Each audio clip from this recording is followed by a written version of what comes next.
பெல்டெக்ஸ் காயினை பொறுத்த வரைக்கும் நீங்கள் ஸ்டேக் செய்கிறப்போ விலை ஏறினாலும் லாபம், விலை குறைஞ்சாலும் லாபம். காரணம் என்னென்னா காயினோட எண்ணிக்கை கூடியது. விலையை நீங்கள் நேரடியாக கூகுள் போட்டு தெரிஞ்சுக்கலாம், எக்ஸ்சேஞ்சில் பார்த்து தெரிஞ்சுக்கலாம். மிடில் மேன் யாரும் தேவையில்லை. உங்களுக்கு கைடன்ஸ் வேணும்னா நீங்கள் சூஸ் பண்ணிக்கலாம். ஆள் சேர்க்கணுன்னு கட்டாயம் கிடையாது. உங்களுக்கு நம்பிக்கை இருந்தால் மற்றவங்களுக்கு நீங்கள் தாராளமாக ரெஃபரன்ஸ் கொடுக்கலாம். நேரடியாக நீங்கள் எந்த குறுக்கீடும் இல்லாமல் உலகத்தில் எந்த மூலையில் இருந்தாலும் பெல்டெக்ஸ் காயினை வாங்க முடியும், விற்க முடியும். airman.com சைட்டில் ஸ்டேக் பண்ண முடியும். இன்னொருத்தர் நம்பி இருக்குன்னு அவசியம் இல்லை. நான் மேலே இருக்கேன்னா கீழே இருக்கேன்னா கடைசியாக இருக்கணுன்ற அவசியம் இல்லை. ஏன்னா நான் ஸ்டேக் பண்ண காயினுக்கு எனக்கான கரெக்டான ரிட்டர்ன்ஸ் வந்துட்டுருக்கோம். அதே மாதிரி தான் இங்கே நீங்கள் பெல்டெக்ஸ் காயினை வாங்கி ஸ்டேக் பண்ணி வைக்கலாம், இல்லைன்னா சேமித்து வைக்கலாம், சேவ் பண்ணி வைக்கலாம், சேல் பண்ணலாம். அதே இந்த காயின் மேலே உங்களுக்கு நம்பிக்கை இருந்ததுன்னா நீங்கள் தாராளமாக வாங்குங்கன்னு சொல்லி வியாபாரம் பண்ணலாம். ஸோ இதுதான் இதுக்கான வித்தியாசம்னு நான் பார்க்குறேன். எவ்வளோ விமர்சனங்களை தாண்டி 2018 இருந்து இன்றைக்கு வரைக்கும் பெல்டெக்ஸ் காயின் வளர்ந்துகிட்டே இருக்குது, இன்னும் வளரும்.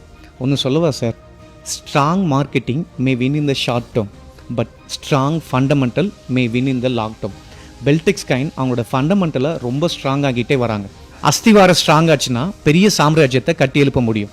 அப்படி ஒரு சாம்ராஜ்யத்தில் நீங்களும் உங்கள் தலைமுறையை மகிழ்ச்சியாக வாழ வாழ்த்துக்கள். இந்த வீடியோ பிடிச்சிருந்தா லைக் பண்ணுங்கள், கமெண்ட் பண்ணுங்கள், மறக்காமல் மற்றவங்களுக்கு ஷேர் பண்ணுங்கள். இன்னொரு நல்ல வீடியோட உங்களை சந்திக்கிறேன். Until then it's we by.